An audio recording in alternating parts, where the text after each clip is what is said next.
الرحیم۔ آج کی اس ویڈیو میں ہم آپ کو بتائیں گے کہ انسان کی زندگی کا جو نازک مرحلہ ہوتا ہے وہ کون سا ہوتا ہے۔ انسان کی زندگی کا سب سے نازک مرحلہ اس کی جوانی ہوتی ہے، اور جو شخص اپنی جوانی اللہ کی رضا حاصل کرنے میں گزار دے تو وہ کامیاب ہو جاتا ہے، کیونکہ جوانی کی عمر میں انسان کی طاقت بھی بہت زیادہ ہوتی ہے اور اپنی صلاحیتوں کو بہتر طریقے سے استعمال کر سکتا ہے۔ مثلا ایک شخص کی آواز بہت خوبصورت ہے، وہ چاہے تو رب کا کلام پڑھ کر رب کا قرب حاصل کر سکتا ہے، اگر وہ چاہے تو سنگر بن کر اللہ سے دور بھی ہو سکتا ہے۔ تو یہی امتحان ہے اللہ کی طرف سے کہ میرا بندہ میری دی گئی صلاحیتوں کو، میری دی گئی نعمتوں کو میری خاطر استعمال کرتا ہے یا اپنے نفس کی تسکین کرتا ہے، یا اپنے نفس کی تسکین کے لیے استعمال کرتا ہے۔ تو آج آپ یہ ضرور سوچیں کہ آپ کے پاس ایسی کون سی صلاحیت ہے جو اللہ کے دین کے لیے استعمال ہو سکتی ہے۔ تو میرے آپ کے لیے کچھ الفاظ ہیں کہ انسان کی جو زندگی ہے نا، بہت سے دکھ ہماری قسمت میں لکھے ہوتے ہیں، وہ ہمیں ملنے ہی ہوتے ہیں، اور بعض سچائیاں ایسی ہوتی ہیں کہ وہ چاہے ہمیں جتنی بھی ناگوار گزریں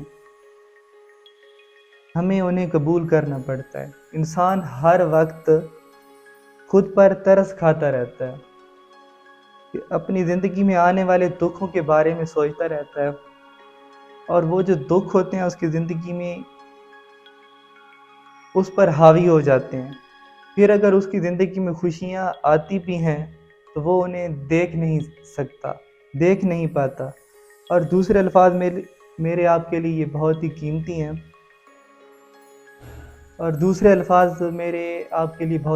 ہیں، کہ آپ عالم دین بن جاؤ، نہیں بن سکتے تو طالب علم بن جاؤ، یہ بھی نہیں کر سکتے تو ان سے محبت کرنے والے بن جاؤ۔ شاید یہی محبت ہدایت کا ذریعہ ہو اور جنت میں جانے کا سبب بنے۔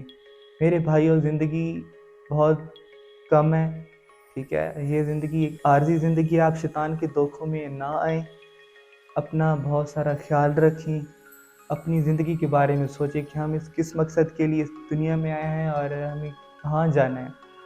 یہ نہ ہو کہ آپ شیطان کے دھوکے میں، شیطان کی لذتوں میں اور دنیا کی یہ مصروفیات میں مصروف رہو، اور ایک دن موت آپ کا در کھٹکھٹائے کہ اے بندہ چل اب واپس جانا ہے، تو اس ٹائم حسرت یہ نہ ہو کہ یار کاش دوبارہ زندگی مل جاتی تو میں اللہ تعالیٰ کی عبادت کر لیتا اور اللہ تعالیٰ کو راضی کر لیتا۔